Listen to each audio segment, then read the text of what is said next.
إن تنصروا الله ينصركم ويثبت أقدامكم. Ngalah berkah dengan rambut Nabi. Ngalah berkah atau tabarruk dengan bekas fisik Nabi Shallallahu Alaihi Wasallam memang dibolehkan. Sebagaimana dilakukan oleh para sahabat, mereka pernah bertabaruk dengan air bekas wudhu Nabi Shallallahu Alaihi Wasallam, baju beliau, minuman beliau, rambut dan seluruh bekas fisik yang mulia Rasulullah Shallallahu Alaihi Wasallam. Dan Nabi Shallallahu Alaihi Wasallam tidak mengingkari tindakan mereka, menunjukkan bahwa hal tersebut boleh dilakukan. Karena memang pada tubuh Nabi Shallallahu Alaihi Wasallam yang mulia mengandung keberkahan dari Allah Azza wa Jalla.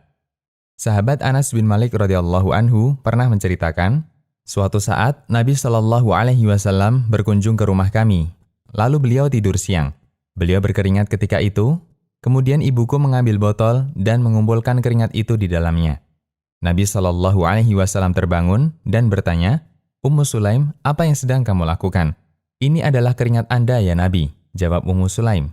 Kami akan campur dengan parfum kami, itu adalah parfum terbaik. Dalam riwayat dijelaskan jawaban Ummu Sulaim, kami mengharap mendapatkan barokah keringat ini untuk anak-anak kami. Rasul pun berkata, Anda benar. Hadis riwayat Bukhari. Di kesempatan lain, sahabat Abu Juhaifah radhiyallahu anhu mengisahkan, Rasulullah Shallallahu Alaihi Wasallam menemui kami saat hari panas terik. Air wudhu disiapkan untuk beliau. Seusai wudhu, orang-orang bergegas mengambil sisa wudhu beliau. Lalu mereka mengusap-usapkan pada tubuh mereka. Kemudian beliau sholat duhur 2 rakaat dan asar 2 rakaat. Beliau sholat menghadap sebuah tombak kecil. Hadis riwayat Bukhari. Bahkan para ulama sepakat membolehkannya. Dalam ensiklopedia fikih diterangkan, para ulama telah sepakat atau ijma disyariatkannya ngalah berkah dengan bekas fisik Nabi Shallallahu Alaihi Wasallam. Ulama-ulama sirah atau sejarah Nabi telah menyebutkan banyak hadis tentang tabaruk para sahabat yang mulia dengan bekas-bekas fisik Rasulullah Shallallahu Alaihi Wasallam dengan berbagai macamnya. Mausu'ah al-Fiqhiyah al-Kuwaitiyah. Hanya untuk Nabi.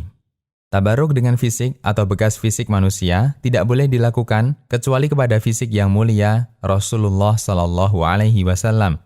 Tidak boleh dilakukan pada para wali Allah lainnya atau orang-orang soleh selain Nabi Shallallahu Alaihi Wasallam. Syekh Muhammad bin Shalih Al-Utsaimin rahimahullah menerangkan, dahulu para sahabat berharap berkah dari keringatnya Nabi Shallallahu Alaihi Wasallam. Mereka juga berharap berkah dari air ludah beliau, baju, dan rambut beliau. Adapun untuk selain Nabi Shallallahu Alaihi Wasallam, tidak boleh kita berharap berkah dari baju, rambut, kuku, atau segala sesuatu yang melekat pada fisiknya, kecuali hanya kepada Nabi Shallallahu Alaihi Wasallam saja. Syarah Riyadhus Shalihin. Terbukti dalam praktek para sahabat radhiyallahu anhum sepeninggal Nabi, tak ada satu pun riwayat yang menyebutkan bahwa seorang pun dari mereka bertabaruk dengan bekas wudhu atau rambutnya Abu Bakar As-Siddiq atau Umar bin Khattab radhiyallahu anhuma. Masih adakah rambut Rasulullah saat ini? Abdullah bin Mubarak rahimahullah pernah mengatakan, sanad adalah bagian dari agama. Kalau bukan karena sanad, niscaya orang akan mengklaim sesukanya. Sanad adalah data urutan orang-orang dalam jalur periwayatan sebuah kabar. Mengenai rambut Nabi Shallallahu Alaihi Wasallam, jika saja itu benar, tidak perlu dipermasalahkan. Namun, membuktikan keotentikan rambut beliau yang mulia, harus ada bukti berupa jalur sanad yang terjaga dan bisa dipertanggungjawabkan. Apakah bukti ini bisa diupayakan pada zaman ini? Mari kita simak keterangan dari para pakar sejarah. Di antaranya berikut. 1. Keterangan Syekh Ahmad Basa Taimur. Beliau menyatakan dalam buku beliau, Al-Athar An-Nabawiyah, tak satu pun riwayat valid yang bersambung sampai ke Nabi berkenaan rambut Nabi Shallallahu Alaihi Wasallam yang tersebar di masyarakat sepeninggal beliau. Rambut-rambut beliau yang sampai kepada mereka mungkin bersumber dari para sahabat, semoga Allah meridhoi mereka, yang telah tersebar setiap helainya. Hanya saja sangat sulit mengidentifikasi riwayat yang valid dengan yang tidak. Al-Athar An-Nabawiyah. 2. Keterangan pakar hadis abad ini, Syekh Nasiruddin Al-Albani. Beliau menjelaskan, kita mengimani bahwa boleh bertabaruk dengan bekas fisik Nabi Shallallahu Alaihi Wasallam. Kita tidak pernah mengingkari hal ini, sebagaimana yang disangkakan orang-orang. Namun tabaruk agar berkat memiliki syarat-syarat. Di antaranya adalah iman yang diterima di sisi Allah. Siapa yang tidak jujur Islamnya, dia tidak berhak mendapatkan keberkahan ini.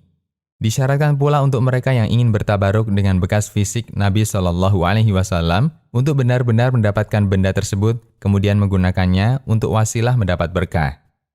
Beliau melanjutkan, kita semua mengetahui bahwa bekas-bekas fisik Nabi Shallallahu Alaihi Wasallam seperti baju, rambut, atau yang lainnya telah punah. Dan tidak seorang pun di antara kita yang mampu menghadirkan benda-benda tersebut dengan yakin dan valid.